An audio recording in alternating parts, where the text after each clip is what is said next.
welcome to episode 44 of the WION Sports Broadband Edition with me, Digvijay Singh Deo. My guest today is one of the veterans of Indian sport. He's won 8 Commonwealth Games medals, 4 of them gold, and 2 Asian Games medals as well. Achanta Sharath Kamal joins me from Chennai. Sharath, good to see you. How have you been? I must say that all through this lockdown period, I've seen a lot of posters of you on webinars. So you've been keeping busy. Yes. My wife and kids are not so happy about that because I'm spending a lot of time on webinars. But I feel that is part of a responsibility of a senior player to help people being motivated, because there's a lot of negativity, there's a lot of anxiety, especially the situation we are in, or we were in couple of since the last 2 months. So I think a little bit of positivity, a little bit of motivation here and there helps other people too. Okay, but how frustrating has it been not being able to play? You know, all your life you've been a very active person, and sort of adjusting to this life indoors could have been pretty frustrating initially. Yes, initially it was very, very difficult, and after a week of the lockdown, I was pretty angry with myself, angry with the situation. I was not accepting the situation basically. But then I figured out that okay, I cannot control much. Nothing much is there in my hands, because it's a simple thing of having a good training session, even a fitness session. I'm not able to do it at home, because training at home is not the same as training at the gym. You don't have equipment, you don't have the right kind of atmosphere. So for all of those situations, I think it was a little bit frustrating. But then I've accepted the fact that this is going to be like this for a long time. So I better take control of what I can do. So I've made myself a routine. I'm trying to do my fitness. I play table tennis once in a while in my mother's house. My mother's house has a table. So once the 6-week lockdown was over, 6 weeks of lockdown was over, when we could move a little bit, then I went home after a long time, and then I could play a little bit there. But on top of all of this, the most frustrating fact is that my preparation for the Tokyo Olympic Games was underway. I was in a good form, winning the Oman Open, getting to the world rank of 31, and now the Olympics is postponed by another year. Yeah, and sort of, I was going to get to that. It's taken away that momentum, and now it'll be very difficult for you to get back into that momentum, because for a lot of players, and in fact not for a lot, for almost everyone across the globe, it's going to be starting from zero again. It's probably like going to be in that heading of after off season, where there's a complete break to start again, and that's going to be difficult to regain that groove, regain the momentum. Yes, very true, very, very true. Sports person's body is like a sports car. The moment you don't use it, the sharpness is going to go away. It's going to be rusty. We are not going to function mentally, also perform mentally also as good as we were doing. And we'll have to, as you said, we'll have to start back from almost from zero now, because no matches, no training. So we'll have to have like at least 2-3 months of training first, and then a few matches, and then figure out which direction we have to go. So yes, it's going to be an uphill task. And the added fact is that the preparation started already a long time ago, and it comes to an abrupt stop now, and then we'll have to start again from zero, as you said. So that's going to be the difficult task. But the good part is all of us are in the same boat. Yes. It's not just the situation is not just for me. I'm not the one who's injured. I think the whole world is facing the same situation, and all the players will have to go through the same process. But some players have been better prepared. I was seeing these lovely visuals of your teammate Satyan, who had sort of installed this machine at home on his table, and he kept practicing all through. And that's one good thing, isn't it? Technology in this time, it's either made you connect with people, or it's made you play, as in the case of Satyan. Yes. I think we still need to keep in touch with the sport, especially racket sport. there's a lot of skill involved in table tennis. So you need to have a feel of the ball and the racket in your hand. And so if you're losing that out for a long period of time, I don't know how it's going to be when you come back and start playing. So it's I think that one good thing that, you know, having a table at home, or many people actually don't have table at home or a robo at home. But if you've had a table at home and you're able to play a little bit, yes, of course it's good. But at the same time, it's not that competitive. You know, mentally also you're not focusing on something to do. You're more or less like trying to keep in touch with the sport, trying to, you know, be a little bit motivated. But there is no proper direction, there's no proper goal. So the training will start once you know a proper schedule of the tournaments, and then where would you like to practice, how would you like to practice. Like, for example, if the Table Tennis Federation of India is going to call us for a camp, okay, for what tournament, how long will it be, what are the things we'll have to work on. So a lot of details have to be taken in consideration before we start off that kind of high level training. Okay, but you know, for an elite player like you, how long do you think it's going to take to get back into peak match fitness? Not just fitness levels, but match sharpness as well. So I would call it peak match fitness. Yeah. So I was listening to a lot of people with in all the webinars I've been, and a couple of people have actually struck a good. They have given scientific you know, justification on how long we'll actually need. So let's say pre-lockdown, if we were 100%, over 1 month of time, we go down to 50% of our match capacity, both physically and mentally. By 2 months of time, we go to 35%. And now we're going past the 2 month track. And for us to get back, if we have a break of 2 months, for us to get back into 80% of what we had prior to the lockdown, of the 100% what we had, will take 3 months. So that's how long it's going to take. I've personally had injuries in my career where I've been laid off for six months, but you know, it's completely different, where you have to work on rehab of those particular muscles, and then you have some goals here and there, you know, to look forward for. But the lockdown as such is very uncertain.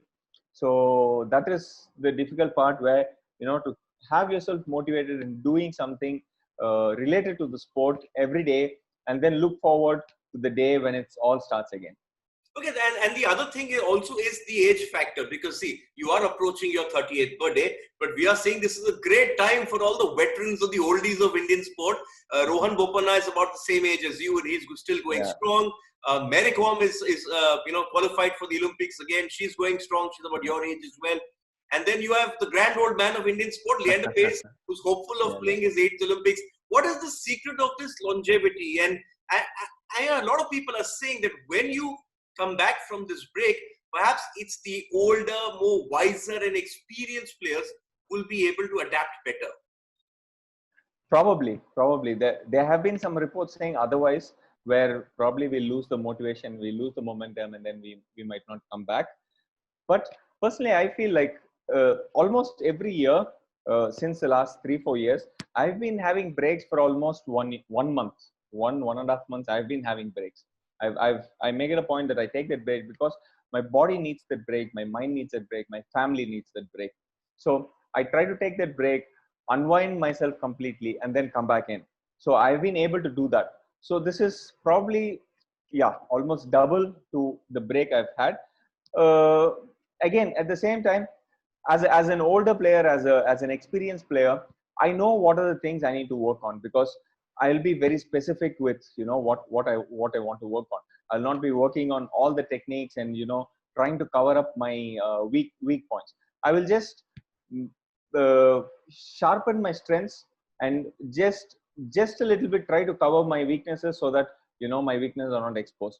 But I will be more focused on sharpening my strong points. So I know the direction into how I'll build my practice, which tournaments do I go into. So that is the advantage of being experienced.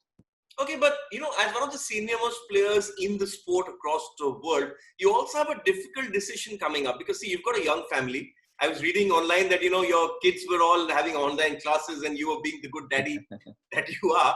But at some point of time, you are going to sort of take decisions about traveling abroad to start the training again or to Yes. start playing competitively again. Is that something as a family, all of you all have to discuss first? Is that something weighing on your mind, the fact that it's still not safe to go out and play, but it's so crucial for your Olympic hopes that you have to maintain your rankings? It's a tough situation to be in, Sharath. Yes, that situation already started in March when I went in for Oman Open, where my wife said, please don't travel now because the situation in all over the world is not so good. And airports are the places where, you can easily come in contact with the virus. So she said, please don't go. But I was telling her that, see, the Olympic qualification is coming up in a few months. It was actually supposed to happen in April, but didn't happen. So I need the match practice. I need the points, ranking points from here. If I do well here, that makes me almost a guaranteed spot for the Olympic Games. It's really important. And then I took the decision against my family wishes, and then I went in for Oman Open. And the same way, the in the future also the situation will come up. So I think it's very, very important at this point of time for us to first is safety. I think it's better to be safe than to be sorry. So because maybe I don't know how it will affect me because I haven't heard any case studies of the sports persons being affected by corona, and then how long does it take? Does it actually affect the lungs? These are scientific readings which I would like to know what will happen to me. But at the same time, I don't want to be the one spreading this virus to my kids or to the elders in my family. So at this point of time, I am thinking that I would not be traveling at least until September. Doesn't matter if the tournaments start or not, doesn't start. And from how it looks like, I really doubt if any tournaments can start by September because the situation is really bad. And even if there are tournaments abroad in Europe, let's say, will they allow the Indians to come in there? Or if we go in there, will we be quarantined for 14 days? If I have to go for a tournament and be quarantined for 14 days before the tournament, then there's no point in going for the tournament. So all these factors have to be taken into. Yeah, that's perhaps it's not just table tennis. It's the same question being asked by the golfers. It's the same question being asked by the by the tennis players, by even the badminton players. Now, your TT International Federation has come out and said that at least as of now, till August, no tournaments will happen. But they're also saying that going ahead this year, they'll probably not have doubles or mixed doubles. Is that fair? Is that fair? I'll tell you why. Because the International Olympic Committee has said that when sport resumes, it should all be fair. And how is it being fair on athletes who are, say, specialists in doubles and mixed doubles? Because they have a certain skill set, and TT is not a contact sport. There are other ways of ensuring the safety of everyone. Why restrict it and stop people from actually playing? Yeah, I don't know why they made the decision with doubles because mixed doubles is an Olympic event. Doubles also is part of the team championships in Olympics. So I don't know if they're going to take it away because it's an Olympic event. And now I doubt if we can take it away. Also because a lot of players have already qualified. Lot of qualification tournaments have been finished and a lot of players have already qualified. So for example, myself and Manika play the mixed doubles and we have a fair chance to go in for the Olympic Games. So now if they're going to scrap that event, it's probably going to, we won the bronze medal in Asian Games and we probably have a small chance to win that Olympic medal too. So as you said, it's not fair. It's not fair if you're just scrapping out doubles and mixed doubles because of social distancing. And also the second reason there, when you say social distancing, doubles with the partner or probably with the teammates whom I am playing. If I'm not playing doubles, myself and Satyan and Manika will travel for a tournament. We will be in the same flight. We will be in the same hotel. We will probably eat breakfast together, lunch together, dinner together. We will maintain a social distance. So we are in contact with each other through the day. So how does it matter if you're playing doubles or not? And that's a fair point. And do you think that ultimately what we are seeing right now is international federations sort of getting into panic mode and just trying to do what is seen as right. Even Parupalli Kashyap told me that the calendar which was released by the BWF in his sport, he said it's very amateurish to actually release the calendar without any clarity. Because ultimately, as you said, it's not a contact sport, and all you need to do is keep sanitizing the equipment, keep sanitizing the table, and ensure that the players are tested. By this logic, I won't allow this one to play or that one to play, you're in effect, you're stopping the integrity of the sport. I mean, table tennis is not just about singles. It's like, imagine what's going to happen in tennis or other sports where you only say only singles players will play. Yes, very true, very true. That's the simple example now when you're saying about the sporting bodies deciding in panic. I was just watching the football Bundesliga, which resumed after a long time with no spectators. So there are 22 players, 11 players from this team, 11 players from the other team, playing with complete contact with each other, while in the bench, the substitutes are sitting with social distancing of 2 feet from each other. What is the point there? What are you telling the world? What do you want to do here? So I think, as you said, the federations need to have a clear plan onto what could be done or what has to be done. When can we resume the tournaments? Of course, there could be important tournaments which you want to have, like for example, this year's World Championships was supposed to happen in March, but it still hasn't happened. It's an important tournament which they wanted to happen. Okay, why don't you put it directly to November or December? Wait for things to settle down, and then probably September is, they're just putting dates. Like that's the same thing with the Badminton Federation. They're just putting dates, but you still don't know if by those dates are you able to travel. Will international travel be started off, and what will be the rules and regulations? So I think all of us, we need to have like a plan A and a plan B. You spoke about Manika and you playing together at the Olympic Games. I was there at the Asian Games. You think a threshold has finally been crossed? That while, even though, you've been around on the circuit for a long time, and, it has taken a lot to get to this stage, that finally the threshold was that Asian Games medal. The Commonwealth, we've been doing well as well. But you've consistently won medals 6, 10, 14, and 18. But that Asian Games was that final sort of, within you knew that, okay, now we are there at the world level. That was that only thing missing, and that was the threshold which now gives you the confidence that we are there to challenge for the Olympic medal, for the World Championship medal. Very true, very true. First time winning a medal in 60 years, also in Asian Games, where the game is dominated by Asians, China, Japan, Korea, North Korea. So it's complete, the sport itself, table tennis, is completely dominated by Asia.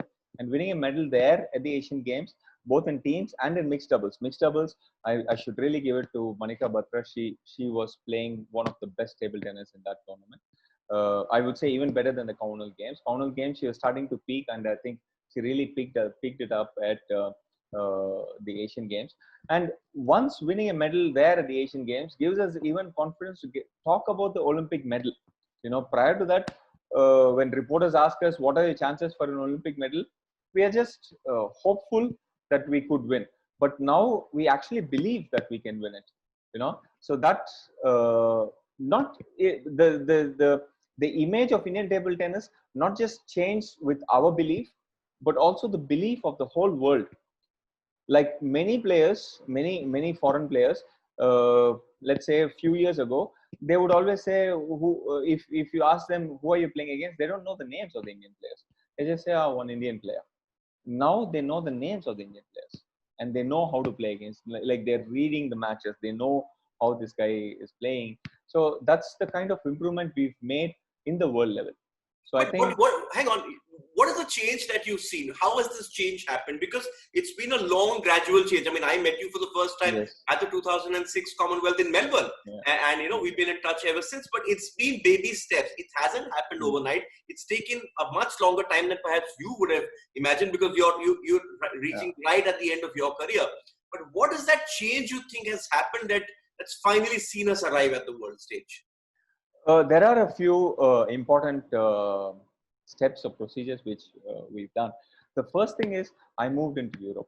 So early, once winning the Commonwealth, probably slightly before going into the Commonwealth Games, and prior to the Commonwealth Games in 2006, I based myself out of Europe and I improved a lot.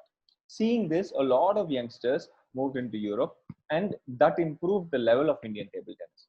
And at the same time, 2016 Olympic Games, 4 of us had qualified for the Olympic Games. That was the first time 4 players from India in table tennis at the Olympic Games. So that with that, we got better funding from there on. And then at the same time, we hired a foreign coach. TTF hired a foreign coach, and the structure and the program set in by the foreign coach and TTFI with the help of Sai was, gave us the right kind of exposure and the exposure for competition and training in many good training centers across the globe. And at the same time, 2017 started the UTT, Ultimate Table Tennis, the Indian league franchisee based league that started off in 2017. That gave the youngsters a great exposure into playing with the best of the world, practicing with them, and beating them in India. What I was looking for in Europe, the sole reason why I went in 2006 into Europe was to practice against these top players, was to play against matches against these players and gain the confidence. And that UTT had brought it to India. So from there, all of them, 2017, the find of UTT was G. Satyan and Manika Batra. Since then, they have been doing fantastically well internationally. Then 2018 was Manav Thakkar and Achanta Kamal. They did really well in both the Youth Olympic Games, and then Manav Thakkar is world #1 in juniors and under 21. Achanta Kamath was #4 in the Youth Olympic Games. So like that, every year there have been new talents which I have found. So I think all of these came together. And also I would say one main reason to my credit is I could play this long. So by which the youngsters didn't have to, find the way by themselves. Like that's exactly what I was looking for a senior when I was younger, to help me. Okay, just go into this club, practice here, go for these matches. Don't play this match, play this one. If somebody could guide me that way, the process would have been easier. The process would have been faster. But I think I've gained so much of knowledge over, the last 14, 15 years that I could pass it on to the youngsters and I could still compete with them.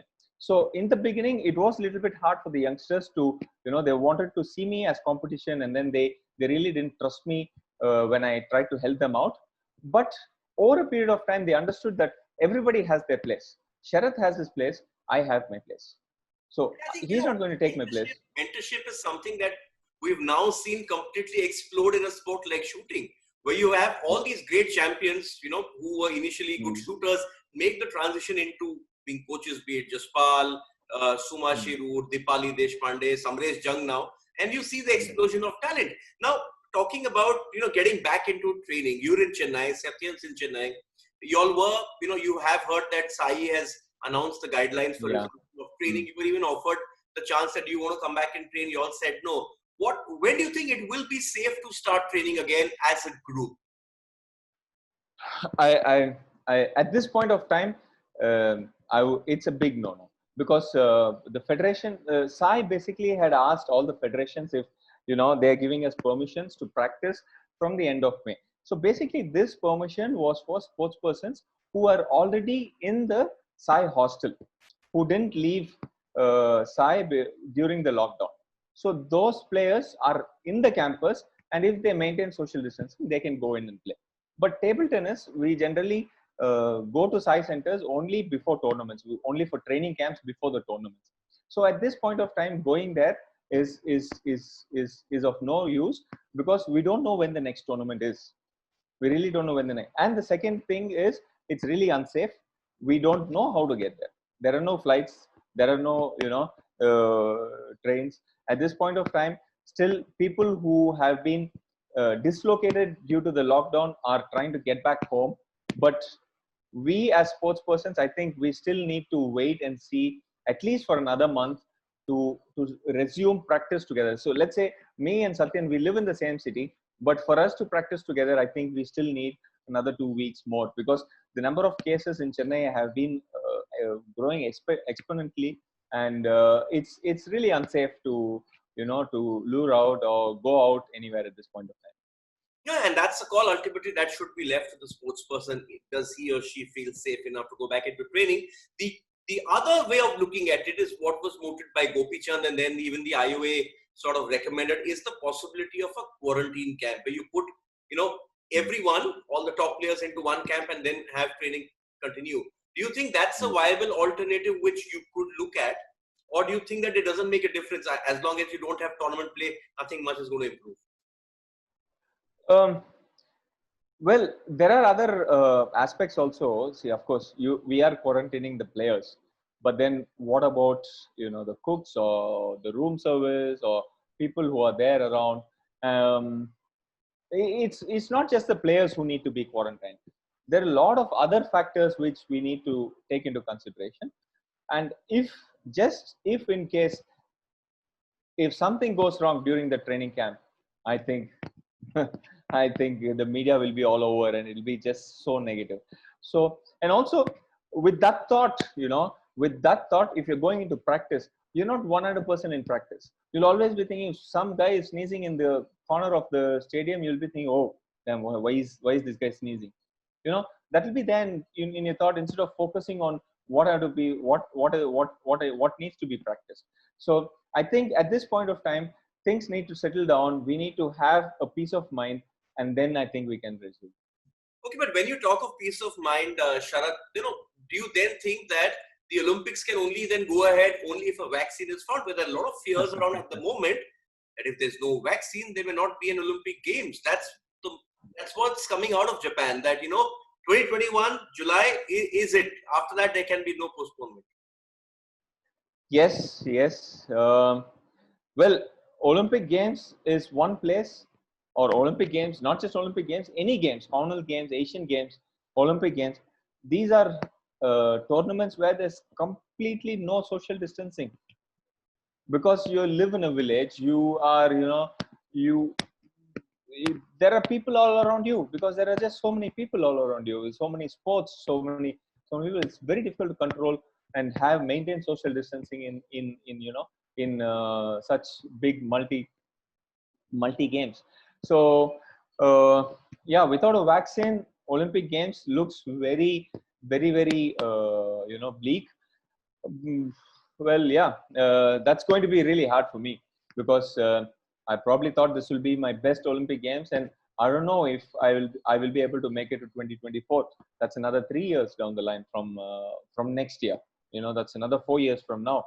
So I don't know if my body will accept the kind of load that, especially also now that ITTF has changed the ranking rules, pushing us to play a lot of tournaments and traveling to be constantly on the tour. So I don't know if I'll be able to do that. So I just hope that we find a vaccine. This is, of course, here I'm being selfish for myself, but also for people around in the world. Yeah, but it's okay. Sports persons are supposed to be selfish. Only when you're selfish can you go out there and win the titles. But as you said, and this is what a lot of people told me, including Lord Sebastian Coe, who heads World Athletics, that ultimately there will be some people who will be left behind. But it's not in anyone's control. That ultimately what this virus has done is it's sort of wiped out the sporting calendar, and all sorts of fairness and everything goes out of the window. And when sport resumes, they will have to find ways of getting sport back on track. But as we were just talking about the singles in your sport, perhaps organizations will have to take some kind of decisions which may not be in the best interests of everyone, but perhaps they have to take those decisions to ensure that their sport stays alive and relevant. Sharath, we've out of time now, but thank you so much for this interaction, because we've been going back and forth in trying to find time between your webinars and my commitments, as you know what happened. But thank you so much. It's been lovely talking to you, and thank you, Diggy. As you said, the role of mentors. You've got this great experience, and I'm already starting to see you transition into a Gopi Chand kind of your racket. So all the best for that, and more importantly, keep the belief and and give it your best shot for the Olympics, because in case the Olympics happen and we get a medal in table tennis, it is going to be massive for the sport. Yes. Yes. Thank you very much. Thank you, Diggy, for the fantastic interaction.